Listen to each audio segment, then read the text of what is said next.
We heard in the BC All Candidates Forum that the Liberal candidate had said government has looked at sport as a cost to government, so it's always in the cost side.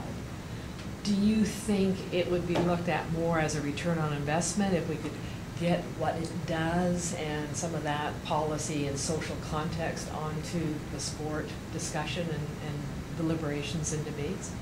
Yeah, I mean, the minister went on to say it's a cost, and we're trying to reprofile it as an investment, that we're seeing it as an investment in healthy living. And if you listen closely to the NDP, they agreed with that statement, but reframed it as an investment in culture, an investment kind of like it was in the bottom up, in the grassroots was how it was described. And so you have that kind of, I think there's this sort of realization there, but it's not, we haven't moved off that awareness into really profiling that. And if you moved much further along the cabinet table and started asking the others, they wouldn't be there. They would still be seeing it as something where it's, is this about sport passing a hat looking for resources to do something, and as opposed to we're seeking a way to invest in sport so that we can pursue Aboriginal youth engagement and the benefits that come from that, or so that we can address sport tourism opportunities and profile the province. And so we need to, there's still more work that needs to be done to have that paradigm be adopted. We have to believe it ourselves, which is one of the big challenges, because, and let me take curling as an example, because it has such a tie-in to Canadian identity in a lot of ways, or a kind of Canadian identity. And this is a sport that has so much of a social purpose. And there's remarkable research that's coming out of the University of Waterloo about this, that the rural Canada's curling rinks provide this venue, this place, this gathering point, in which all sorts of other things are negotiated in civic life. The tagline of we arrive as neighbors, we leave as friends is the curling. How perfect is that for curling, right?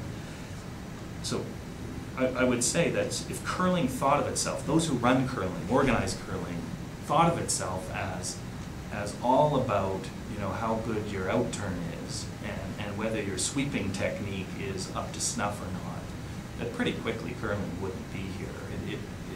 It provides for most of the people that participate in this social venue, and that's as true for the high performers as it is for those involved in community.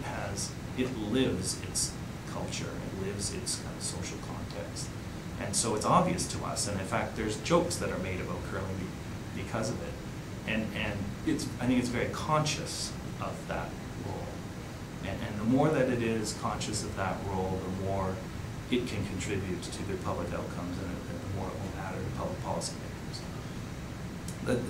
The same is more difficult to be said about how conscious some of our other sport systems are, because of just the nature of them, where they've come from, and why they're there. So our leaders can do more to amplify that. They can make it very explicit and conscious that what is their contribution. In my sport of field hockey, boy, can we say a lot about newcomers and in multiculturalism. That would be a great contribution, and other sports can make other arguments and should be making those arguments. But related to that, though, is I think an important recognition that the public policy dimension for sport is but one dimension, and if you walked into the doors of a sport organization, you'd recognize they have a whole enterprise underway around its partnerships with the private sector and its ability to mobilize and engage volunteers, and a series of other things that are less related to the public policy dimension. They're not completely separated from, but they're less related, and those are assets. It means we raise, you know, close to 3/4 of our own revenues as a good partner to the public policy maker, and it means we can deliver the kind of volunteers, you know, yeah, it means we can.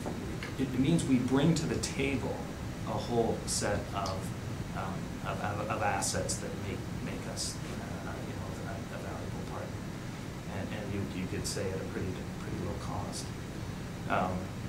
So that, you know, if we're conscious about what we can do or what we do, and if we can leverage our assets that we already have, then sport in an explicit way, intentional way, not by accident, but we think that stuff through strategically, then there's a whole other set of opportunities that start to open up.